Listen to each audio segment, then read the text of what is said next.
Isang mapagpalang araw sa inyong lahat mga fighter, no?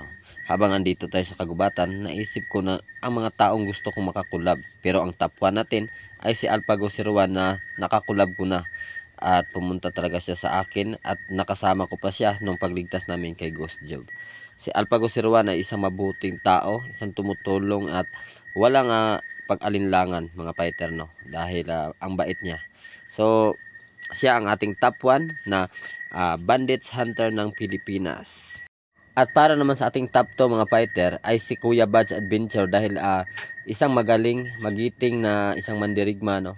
Kahit na mag-isa lang at kaya niyang suungin lahat ng mga pagsubok sa kagubatan habang makikipaglaban. Yan ang Kuya Badge Adventure. Hindi ko pa siya nakakulab mga fighter pero gusto ko siyang makasama sa vlog or sa pagiging pag-explore sa kagubatan, no? Si Kuya Badge Adventure. Kaya siya ang top 2 natin mga fighter. At para sa ating top 3 mga fighter ay si Ghost Hunter 44, ngunit hindi ko pa to nakakulab at gusto ko tong makakulab at makasama sa pag-explore sa kagubatan. Sana naman ay makipag collab sila sa akin, no? Kahit na tayo ay baguhan lang. Kaya siya ang top 3 natin kasi isa siyang magaling din sa pakikipaglaban tulad ni Bads at ni Alpago Sirwan, no? Si Ghost Hunter 44. At siyempre mga fighter, si Ghost Job 29 ay isa to sa dahilan kung ba't nakakulab ko sila SG, no? Si SG, si Johnny, Eric Vlog nung iniligtas natin si Ghost Job 29 sa kamay ni Commander Sando noong panahon.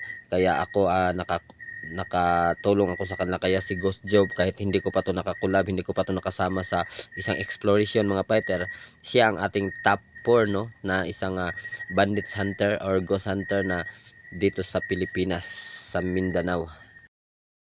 Para sa ating top 5, Eric Vlog, nakasama natin to sa pagligtas natin kay Ghost Job. Siya ay nakakulab ko, no? Doon sa bundok habang kasama natin si Alpago Sirwan, si SG Hunter Sirwan, Johnny Hunter, no? 85 at marami pang iba tayo nakasama sa pag explore nung pagligtas natin kay Ghost Job. Kasama natin si Eric Vlog, kaya siya ang top 5 na isang magaling sa laban. At para sa ating top 6, no, si SG Hunter 01, isang tahimik na tao pero naniniwala siya na malayo pa ang ating mararating at tinulungan niya talaga ako kahit na dumayo pa ako doon sa kabundukang yon. Kahit na malayo, pumunta ako para makatulong lang, no, sa pagligtas kay Ghost Job. Si SG Hunter 01 yung umalalay sa akin doon mga fighter. Kaya ang magaling na tao to at tahimik lang pero grabe ang bait niya. Para sa ating top 7 mga fighter, si Johnny Hunter 85, nakasama ko na rin to doon sa kabundukan, no? Kung saan nakasama ko si SG Hunter 01, Eric Vlog, yung Alpago 01, si Johnny Hunter 85 ay siya rin ang aming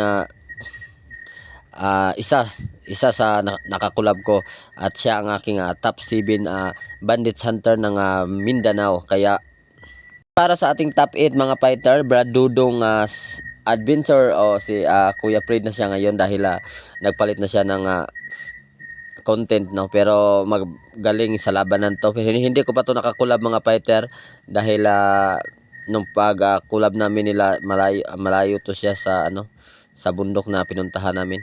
Kaya Brad Dudong, sana makakulab kita.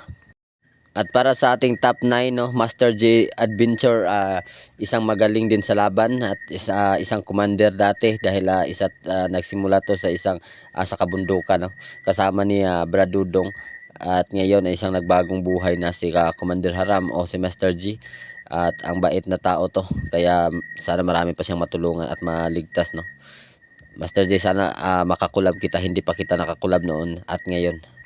At siyempre mga fighter, ang top 10 natin ay walang iba kundi ang pinakagwapo at cute na bandits hunter ng Mindanao, no?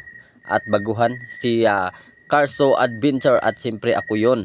Kaya mga fighter, i-like, comment at i-subscribe nyo ang YouTube channel ko kahit na hindi ko man sila makasama at solo hunter man lang ako. Sana masuportahan nyo rin ang YouTube channel na Carso Adventure. Yun lang mga fighter, salamat.